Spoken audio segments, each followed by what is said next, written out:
हर हर महादेव, जय शिव शंकर भक्तों। कामदा एकादशी इस साल 19 अप्रैल यानी कि आज ही के दिन शुक्रवार के दिन है।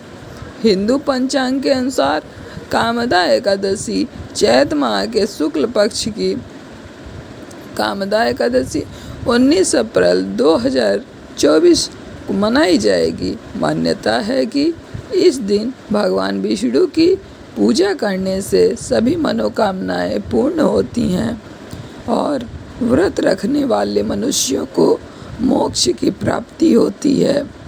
कामदा एकादशी को फलदा एकादशी भी कहा जाता है, क्योंकि ऐसी मान्यता है कि इस व्रत को करने से मनुष्य को 100 यज्ञों के समान ही फल मिलता है। कामदा एकादशी पर विधि विधान के साथ पूजा करने के साथ कामदा एकादशी की व्रत कथा सुनने तथा पढ़ने से भी पुण्य फल की प्राप्ति होती है।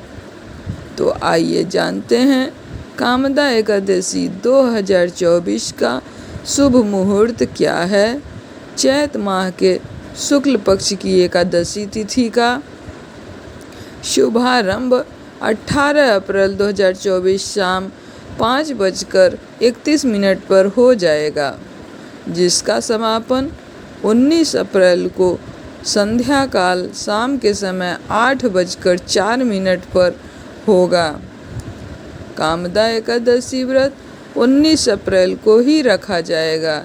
इस दिन पूजा के लिए शुभ समय रहेगा 5:51 से सुबह 10:43 तक। आइए जानते हैं कामदा एकादशी व्रत की कथा के बारे में। श्री हरि भगवान श्री कृष्ण ने धर्मराज युधिष्ठिर को चैत शुक्ल एकादशी व्रत यानी कामदा एकादशी की कथा सुनाई थी। रघुकुल के राजा दिलीप ने भी कामदा एकादशी की इस कथा को अपने गुरु वशिष्ठ से सुना था। प्राचीन काल में पुंडरीक नाम का एक राजा था जो भोग विलास में डूबा रहता था। उसके राज्य में ललित और ललिता नाम की स्त्री और पुरुष निवास करते थे। दोनों में अथाह प्रेम था। एक दिन राजा की सभा में ललित गीत गा रहा था, लेकिन तभी उसका ध्यान अपनी पत्नी पर चला गया और उसका स्वर बिगड़ गया। यह देखकर राजा पुंडरीक बहुत ही ज़्यादा क्रोधित हो गया और उसने क्रोध में आकर के ललित को राक्षस बनने का श्राप दे दिया। ललित मांस का भक्षण करने वाला राक्षस बन गया।